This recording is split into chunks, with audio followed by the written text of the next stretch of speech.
समझ लो भाई, इसका मतलब ये जो लिखा हुआ है उसी की वैल्यू है।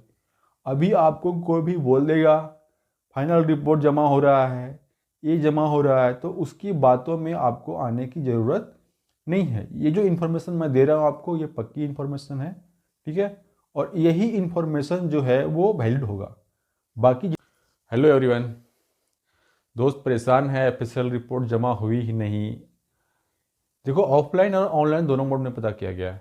ऑनलाइन मोड में मैं देख रहा हूँ, अभी मैं दिखाऊंगा मैं आपको स्क्रीनशॉट, ठीक है। इसमें एकदम दिख नहीं रहा है कि अब जमा हुआ है। और ऑफलाइन मोड में भी वहाँ पे जाकर जमा हुआ है कि नहीं पूछा गया है, तो वहाँ पे पता चला कि नहीं, जमा नहीं हुआ है, ठीक है। तो एफएसएल रिपोर्ट क्यों जमा नहीं हुई है, कब जमा होगी, और पैसा जो लोग मांग रहे हैं वो पैसा किसको देना है, किसको नहीं देना है। ऑर्डर के बारे में बताएंगे हम कि आखिर जो बताया गया जा रहा है कि 4 सप्ताह के बारे में बात हुई थी कि 4 सप्ताह के अंदर जमा करनी थी, तो वो बात हुई थी या नहीं हुई थी, ये आपको हम कोर्ट का ऑर्डर दिखाएंगे अभी कि इसमें ऑर्डर में क्या लिखा हुआ था, ठीक है। तो यहाँ पे अखबार वालों को क्या है, अखबार वाले को कुछ भी न्यूज़ छापने में थोड़ी ना कुछ लगता है, उसने छाप दिया।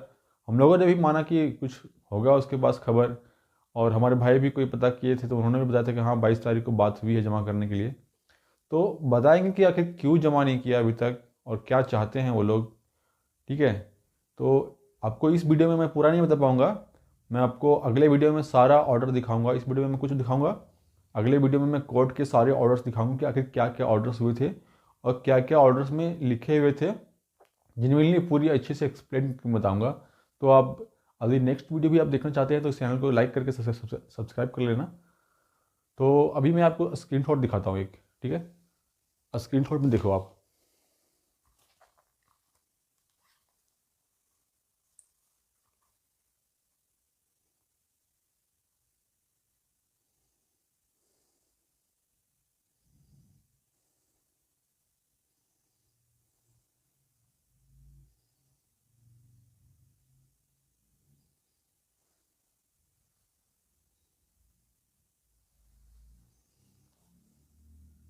स्क्रीनशॉट को जूम करके देखो, आप देख पाओगे कि जो जितने भी जो सबमिट हुए हैं नीचे देखो। जब भी केस को फाइल करा जाता है ना, तो वहाँ पे हम सारे डॉक्यूमेंट्स को सबमिट करते हैं हम लोग वहाँ पे। तो जो भी डॉक्यूमेंट सबमिट हुई है, सप्लीमेंट्री एफिडेविट सबमिट हुई है, ये क्या होते हैं, क्यों सबमिट करी जाती है, मैं सब कुछ मैं आपको बताऊंगा अगले वीडियो में। अभी मैं पूरा वीडियो को लंबा नहीं करना चाह रहा। तो सप्लीमेंट्री एफिडेविट देखो, प्रकाश कुमार के नाम से, जो प्रकाश सर हैं, ये क्या नाम है, कैरियर फाउंडेशन के नाम से, उनके द्वारा सारा केस चल रहा है। तो जब भी कोई भी पेमेंट करनी हो, कोई भी सहायता देनी हो, तो आप उनके द्वारा बताए गए अकाउंट पे ही देना, क्योंकि वकील को हायर करना, वकील को फीस पेमेंट करना, यहाँ साफ दिख रहा है कि आप प्रकाश कुमार जो सर हैं वही करेंगे। तो एरे गैरे को कोई मांगता है पैसा तो आप उसको पैसा नहीं देंगे। यहाँ पर देखो लास्ट जो जमा हुआ है काउंटर एफिडेविट होता है, जैसे कि हम लोग हमारा वकील जब जब जब कोई एफिडेविट फाइल करता है उसमें लिखा रहती है कि हमने ये चीज़ें हैं, हमारे पास ये आरोप लगा रहे हैं, तो उसके जवाब में काउंटर एफिडेविट सामने वाला फाइल करता है। तो काउंटर एफिडेविट फाइल करा है झारखंड सरकार ने, का जो वकील है उसने, उसके बाद कोई भी जो है वो फाइलिंग इसमें नहीं हुआ है, ठीक है। तो यहाँ पे देखो 1-2 दिन का समय लग जाता है। जैसे कि हमने आज ऑफलाइन मोड में उसको दिया, ऑफलाइन मोड में हमने उसको दिया, तो ऑफलाइन मोड में देने के बाद भी क्या होता है, 1-2 दिन का समय लग जाता है उसको ऑनलाइन में अपडेट होने में। लेकिन ऑफलाइन मोड में भी जाके पता किया गया है वहाँ पे भाई लोग के द्वारा, तो वहाँ से सर ने बताया कि कोई भी जमा नहीं हुआ है। आखिर उसके नहीं जमा करने का मंशा क्या है, ठीक है। सबसे पहले कोर्ट का ऑर्डर भी देख लेते हैं, कोर्ट का ऑर्डर आखिर क्या था। जो बाहर में आउट हुई है बात कि नहीं 2 सप्ताह के अंदर जमा करनी है, तो 2 सप्ताह के अंदर जमा करनी थी या नहीं थी, ऐसा कुछ कोर्ट के द्वारा बोला गया था कि नहीं बोला गया था। देखो कुछ बातें कोर्ट जो है वो मौखिक रूप में बोलती है, कुछ बातें जो लिखित रूप में होती है, लेकिन जो लिखित रूप में होती है ऑर्डर में जो रिटर्न होता है वैल्यू उसी का होता है, ठीक है। तो मैं आपको दिखाता हूँ अभी इसकी जो रिटर्न ऑर्डर है।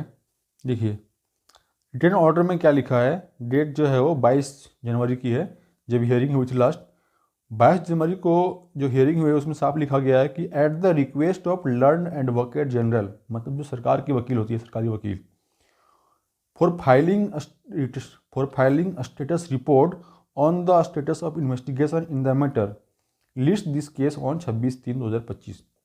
जज कौन कौन से हैं, तो यहाँ पर देखो जज यहाँ पे दिखाएगा ऊपर में, जो बेंच है किसका है, तो honourable the chief justice, honourable mister justice Deepak Roshan. तो चीफ जस्टिस और जस्टिस दीपक रोशन के बेंच में इसकी सुनवाई चल रही है, और उन्हीं की बेंच ने लिखा है इसको ऑर्डर में, at the request of learned advocate general, मतलब कि उसकी जो एडवोकेट जनरल के रिक्वेस्ट पे फॉर फाइलिंग स्टेटस रिपोर्ट, वो एक स्टेटस रिपोर्ट फाइल करना चाहते हैं। ठीक है, वो कोई फाइनल रिपोर्ट नहीं जमा कर रहे, यहाँ पे जांच की कोई फाइनल रिपोर्ट जमा नहीं कर रहे हैं, वो एक स्टेटस रिपोर्ट जमा करेंगे on the status of investigation in the matter. अब समझ लो भाई, इसका मतलब ये जो लिखा हुआ है उसी की वैल्यू है। अभी आपको कोई भी बोल देगा फाइनल रिपोर्ट जमा हो रहा है, ये जमा हो रहा है, तो उसकी बातों में आपको आने की ज़रूरत नहीं है। ये जो इन्फॉर्मेशन मैं दे रहा हूँ आपको, ये पक्की इन्फॉर्मेशन है। ठीक है, और यही इन्फॉर्मेशन जो है वो वैलिड होगा। बाकी जितने भी इन्फॉर्मेशन आपको मिले हैं दूसरे चैनल के द्वारा, वो वैलिड इन्फॉर्मेशन नहीं है, वो आपको बदलता रहेगा। कभी कुछ बोलेंगे कभी कुछ बोलेंगे, उसकी वैल्यू उतनी नहीं रहेगी। और सबसे पहली बात मैं आपको ये बता देता हूँ कि 26 मार्च कोई लास्ट डेट नहीं होने वाली है। इस केस में 26 मार्च कोई लास्ट डेट नहीं होने वाली है। इसका प्रूफ मैं दे रहा हूँ। इन्होंने कहा है कि स्टेटस रिपोर्ट, वो एक स्टेटस बताएंगे, फाइनल रिपोर्ट जमा नहीं कर रहे।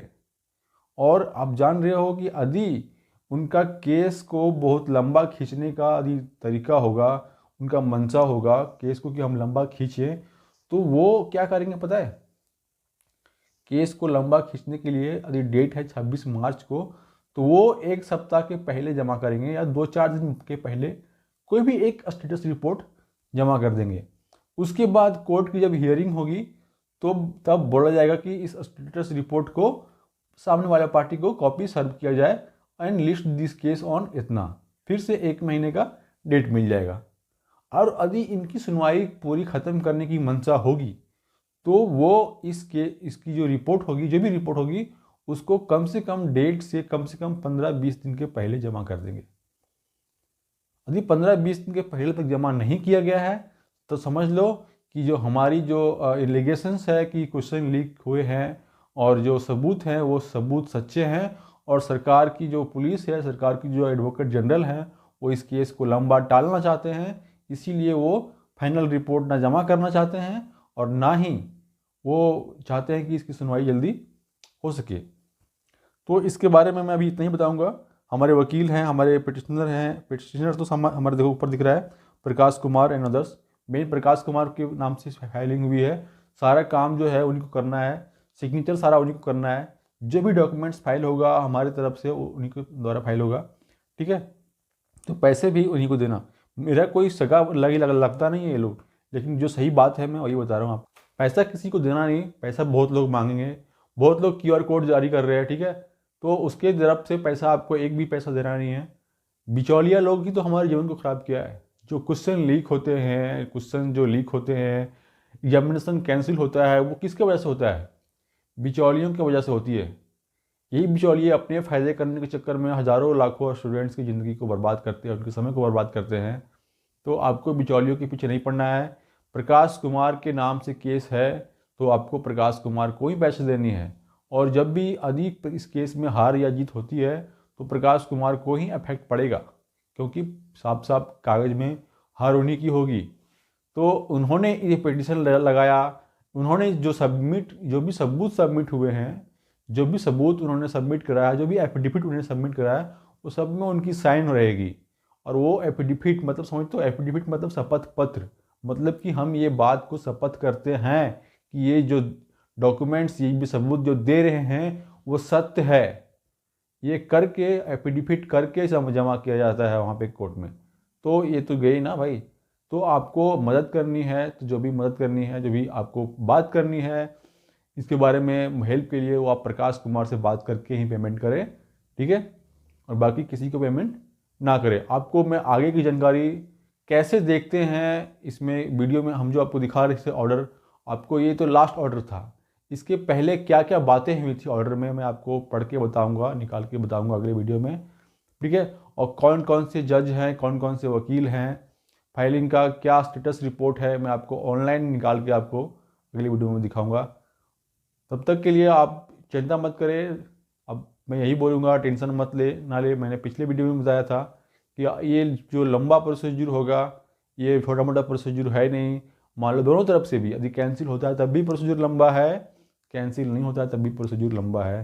ठीक है, तो इसमें आप ज़्यादा ना पढ़ें, मैं यही रिक्वेस्ट करूँगा। बाकी आपकी मर्ज़ी है भाई, आपकी इच्छा है, आपकी दिमाग है, आप हमारी बात को कितना सच समझते हैं, कितना मानते हैं, ये आप पे डिपेंड करता है। Thank you so much. आज के लिए इतना ही, बाकी मैं नेक्स्ट डे बताऊँगा।